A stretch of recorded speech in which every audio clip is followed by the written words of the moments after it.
बिस्मिल्लाहिर्रहमानिर्रहीम। एक मरतबा मरूफ शायर अमीर मनियाई रहमतुल्लाह ताला ने एक नात लिखी नबी करीम सल्लल्लाहु अलैहि वसल्लम की शान के अंदर।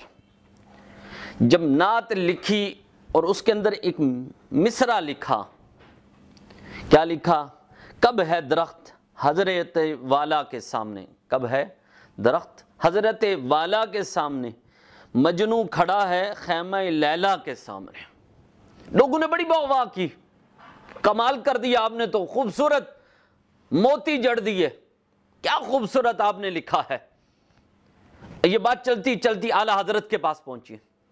जब आला हजरत के पास ये मिसरा पहुंचा तो आपने जब पढ़ा ना, कब है दरख्त हजरत वाला के सामने, मजनू खड़ा है खैमे लैला के सामने, अब जलाल में आ गए, आपका चेहरा जर्द हो गया, गुस्से से आप अपने से गुस्से में आ गए। आपने फरमाया, सुन तू क्या कहता है, तू मेरे आका के रोजे को, गुंबद खिजरा को खैमे लैला के साथ तशबीह देता है।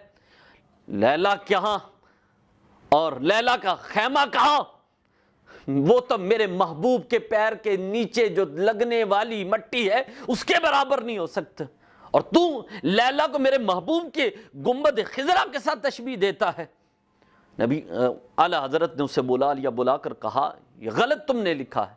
वो भी बड़े इज्जतमंद मोहब्बत करने वाले, उन्होंने कहा, हुजूर तो फिर मेरी रहनुमाई फरमा दे, आप ही कुछ मेहरबानी फरमा दें। हमने फरमाया, पहला मिसरा ठीक है तुम्हारा, कब है दरख्त हजरत वाला के सामने। तो फिर आला हजरत ने कलम पकड़ी और लिखना शुरू किया। हमने फरमाया, फिर सुन, कब है दरख्त हजरत वाला के सामने, कुदसी खड़े हैं अर्शे मुअल्ला के सामने।